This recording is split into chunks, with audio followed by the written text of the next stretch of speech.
I'd like to talk about the word divine.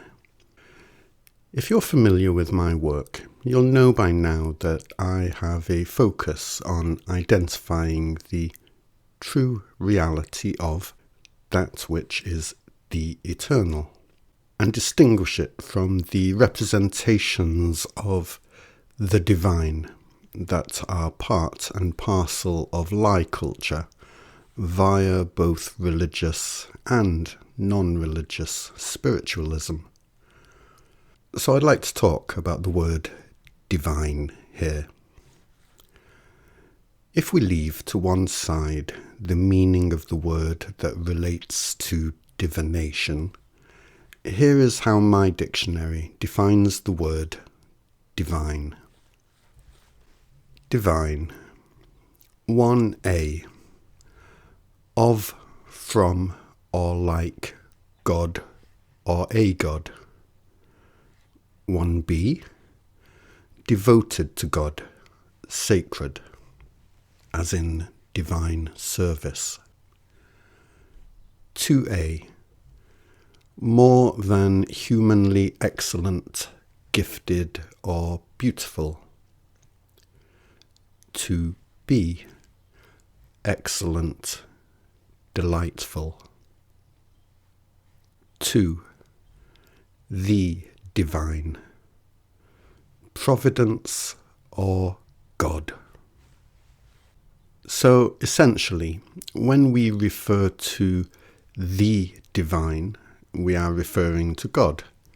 And when we are referring to something as divine, we are referring to that which is excellent, gifted, beautiful, delightful, like God, because it is of God, or at least like unto that which is of God. I'd like to share with you what the concept of divinity means to me. For me, the concept of divinity and the divine is an unreal glorification of that which is real and does not need to be glorified. So many of you are not going to wish to hear this.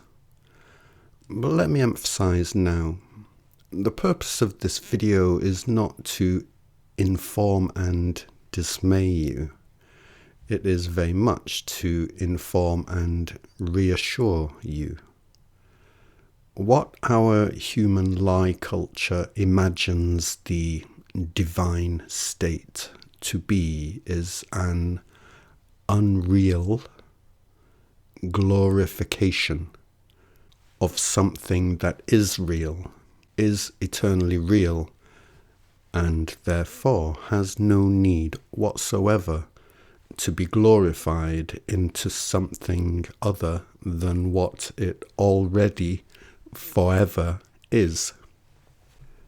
And our attachment to the glorification causes us to reject the actual reality that we live in and are as not enough. For us, while we are still experiencing the confusion of the amnesia of self-polarization that we have been working our way through as a collective, for us, the idea of being both eternally self-conscious and eternally sensitive is a comprehensively frightening prospect. It's not enough.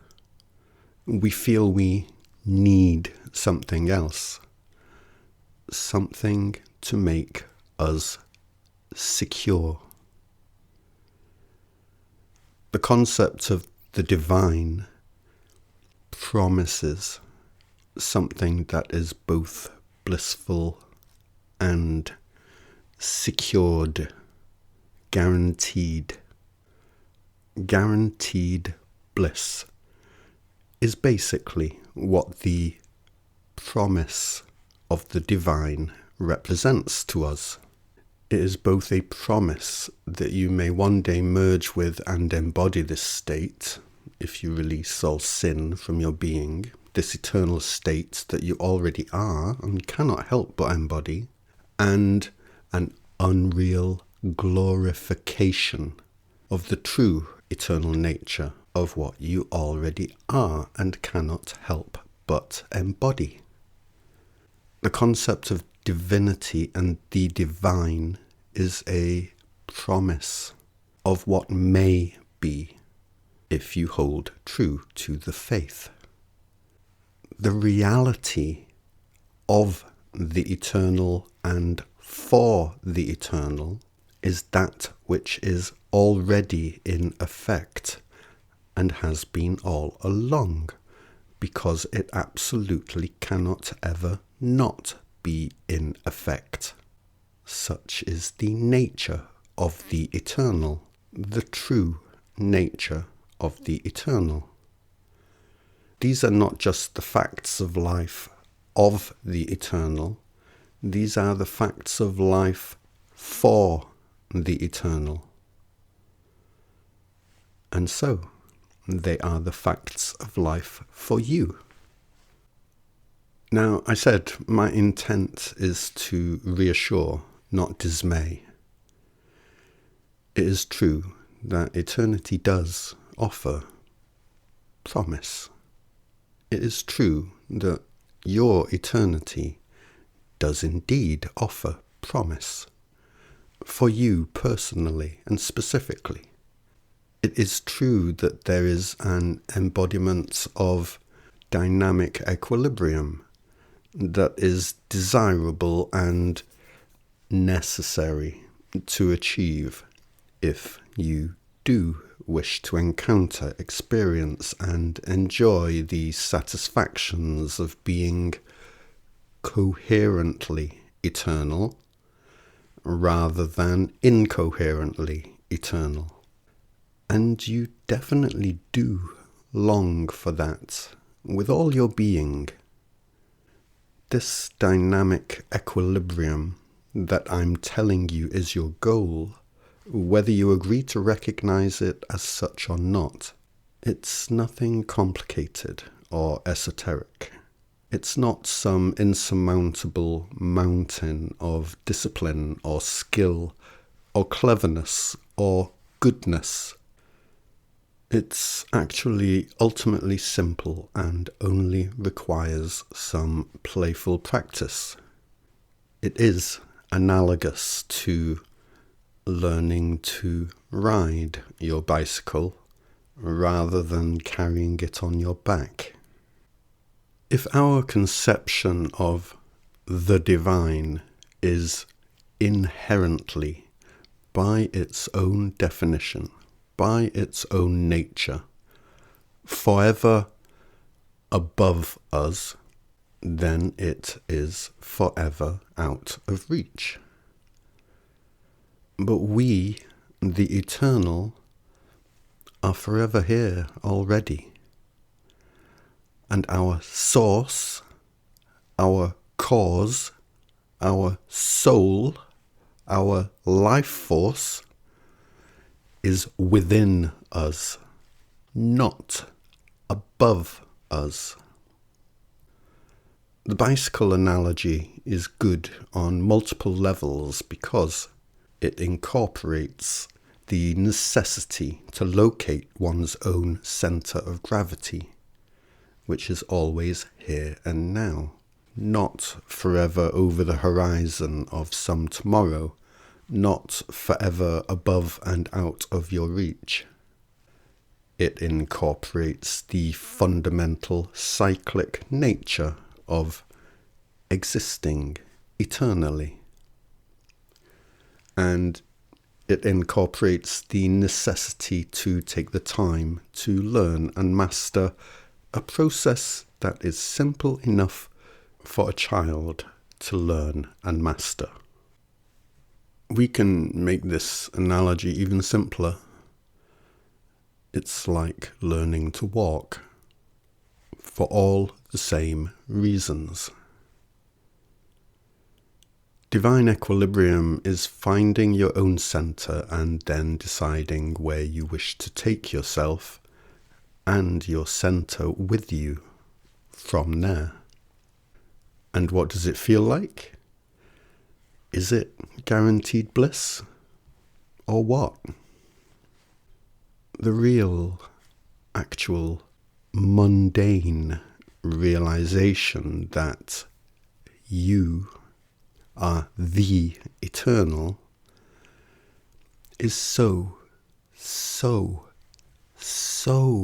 much better than the comprehensively false glorification of the realization of divinity. You know, all it really amounts to is a little pep, a lightness of spirit. That's all. It is not ecstatic in and of itself. It is simply a well-sustained baseline of a little pep, a little lightness of spirit. From that baseline of feeling a little pep, enjoying that lightness of spirit, one will continue to have one's ups and downs, ebbs and flows. Our concept of divinity refers to the eternal, but the divine is a glorification, while the eternal is the real deal. And the real deal, when it comes to being the eternal, is the dynamic equilibrium of one who is secure in their knowledge of who, what, why, and how they are. And then life goes on. Eternity continues. I actively minimize the amount of working hours in my life as much as I can. Those working for survival hours, so that I may increase the levels of feeling light and easy and free in myself. This is the gold that the workaholics and wage slaves are being workaholics and wage slaves in search of. And this lightness of being that being a workaholic or wage slave is meant to bring is the gold that being a workaholic or wage slave actively blocks one from attaining. It gets so that you believe you must go to tremendous lengths of achieving a secured success before you can have that lightness of being again, which is what you do most truly crave, because we all do, and which, being a workaholic or wage slave, says you just flat out cannot have. The word divinity is a glorification born of lie culture that diverts one from the lightness of being that meets the bliss when it does show up, whatever form that bliss may take, just as it meets the mundane as that shows up in its own ever-shifting forms. It is really only that lightness of being that we are already familiar with. From those moments when we felt free from existential pressures and simply went about our business in our own way, not having any issue with the rest of the world because we were feeling comfortable and at ease in our own skin. That is the gold from which can come something so much more desirable than the glorification can offer, when that ease with oneself is securely established. It is dynamic equilibrium. That is the gold worthy of your true desires. One of my greatest strengths here, as I go about my life and my happy task, is that I am a humble, vulnerable home hobbyist. Seriously, to all of those words. My strength here is not just my clarity and ability to articulate myself, not just my resolution and ability to say no to things that everybody else is saying yes to. My strength here is also in my vulnerability, my smallness here. I truly am just one old man in a tribe of billions. Behold how small I am. Behold how sensitive and vulnerable I am. I am the eternal.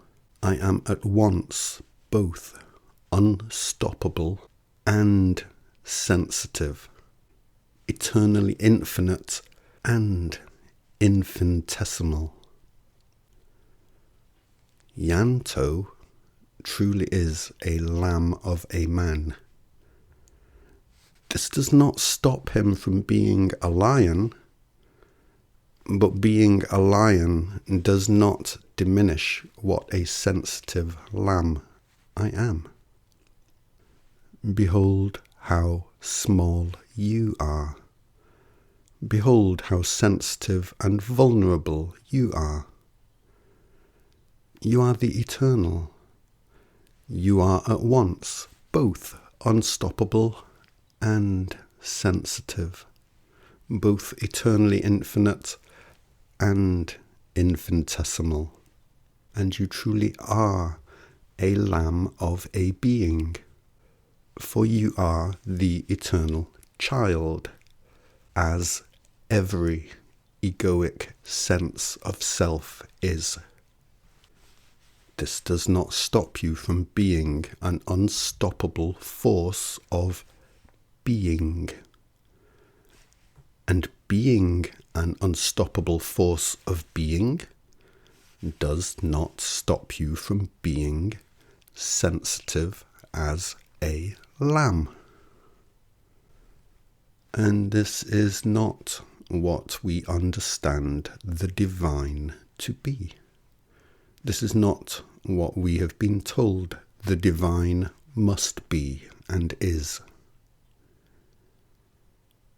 But it is what we, the eternal, are. The glorification that so many of us have been taught is the only thing that can ever be good enough. It is not good. It is not good. It is not good for us to believe in elevated states of being that are forever above us and forever belong to somebody other than us. It is not good for we, the eternal, to believe in elevated states of being that are forever above us and forever belong to somebody other than us, because that is not true. It is not true. And believing that it is only makes us feel shit about ourselves. When 8 billion of us, or however many there are of us, all know ourselves to be the eternal, and center ourselves in the embodiment of that understanding, it is so much better than the promises of a divine heaven for those who pass the test. It is so much better because it is real. It actually exists and excludes none of us. And it is filled with surprise and delight. And it will come. How quickly and smoothly and sweetly it comes, that is for each of us to determine for ourselves as individuals and as the collective that we are. But our emergence into that self-knowledge is as inevitable as our travail through the amnesia that is all we currently remember was. I talk in other videos about how and why our eternal expansion as the eternal child produces an ongoing cycle of forgetting and relearning our eternal nature.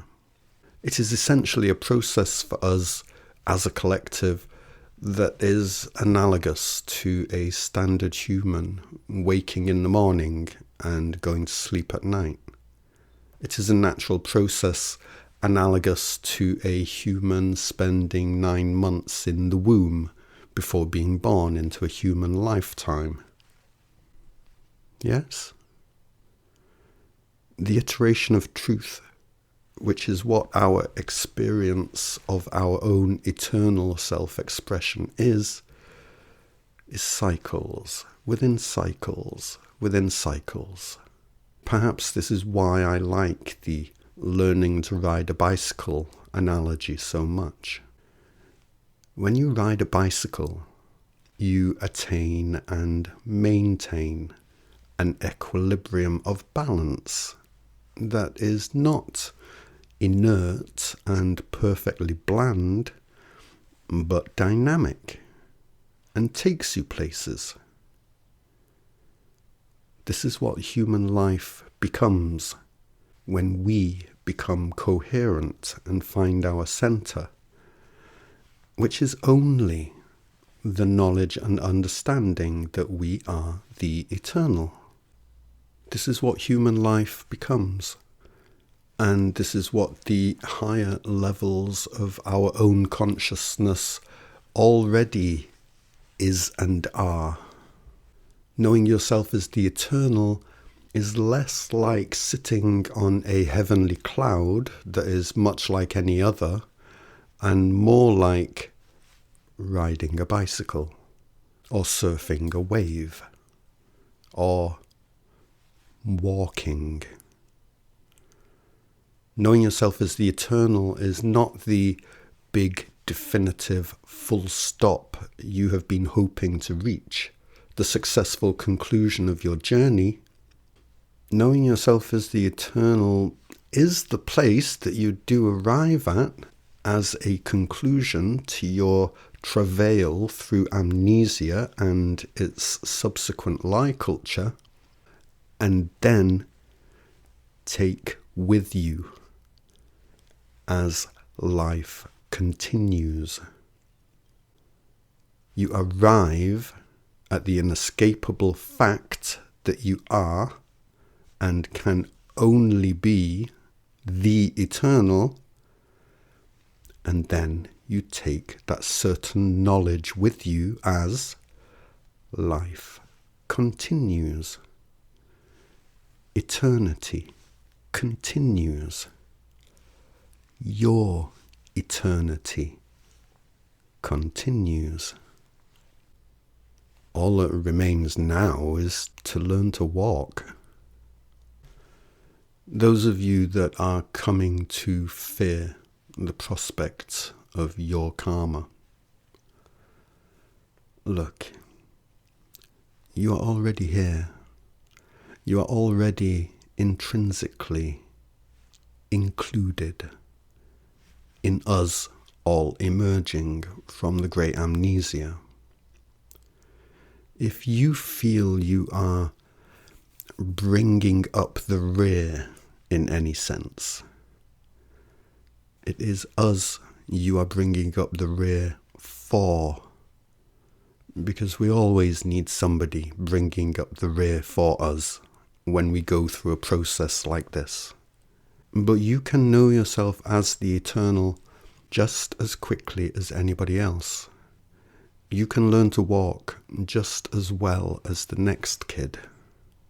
This in itself will transform your experience of your own karma.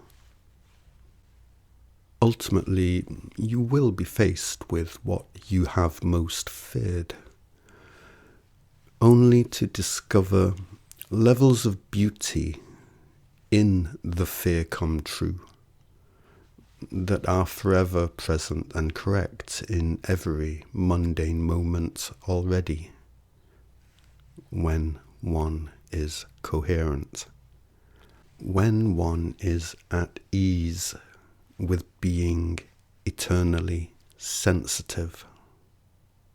That's a good way to put it, a good way to describe that dynamic equilibrium of the cyclist, to be at ease with being eternally sensitive.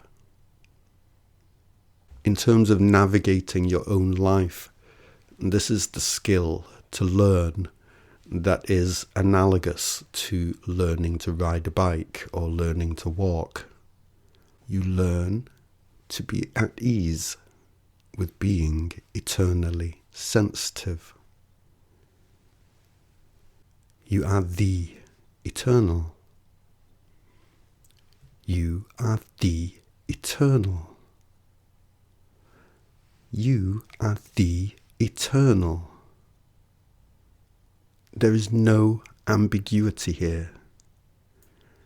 There can be no ambiguity here. You are the eternal, and that is not ever going away. And here we all are, together. Hi everybody.